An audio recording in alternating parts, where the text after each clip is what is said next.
4 minutes and 20 seconds. So, good evening. Standing here is so uncomfortable. Public speaking has always been one of my largest fears. The only fear I have that's bigger is burying one of my children. Society has a long history of normalizing toxic and abusive behavior, which makes it hard to break the cycle of violence. Shows like Comedy Central roast make abuse seem like something to strive for among the kids. We have to differentiate between roasting and bullying. When it's roasting, the victim volunteers to be the target, and it's not power-driven or habitual.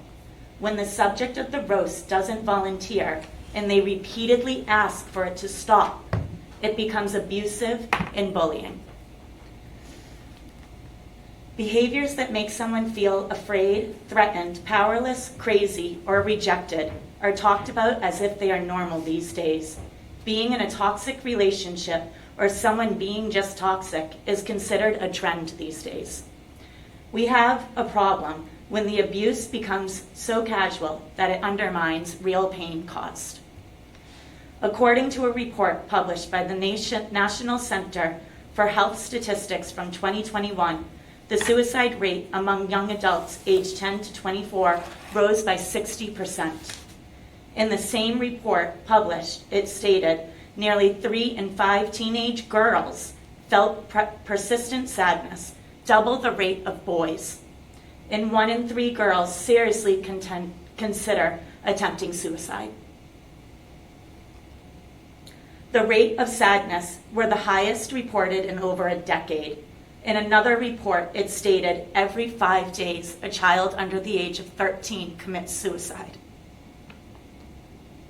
We have active shooter training in our schools because it would be irresponsible not to.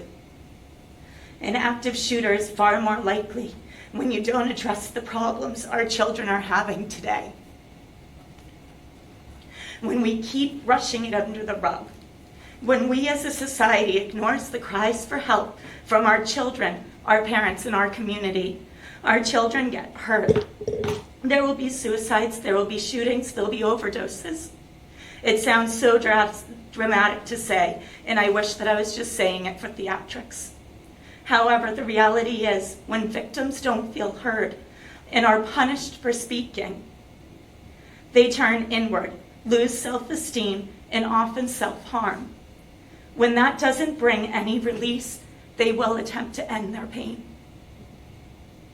When victims don't feel heard, they are often re-victimized and eventually stop reporting and asking for help.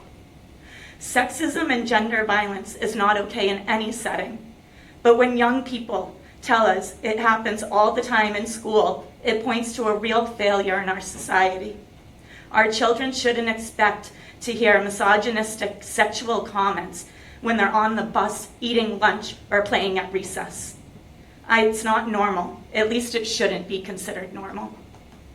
Repeated normalization of vile behavior and language has become a norm in our town of Canton. It's seen all around us. It shows in the way our culture is with our town, in the way it rewards poor behavior and punishes the people who choose to speak. This is a horrible word, but you are conditioning my children.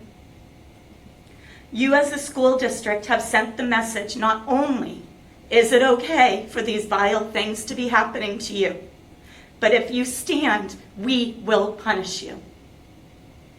Ensuring to lower their self-worth in the moment and in the future, making it more likely to be victimized again and not to speak up next time, until this district stops being part of the problem and starts to help fix the problem and ensure to empower these victims.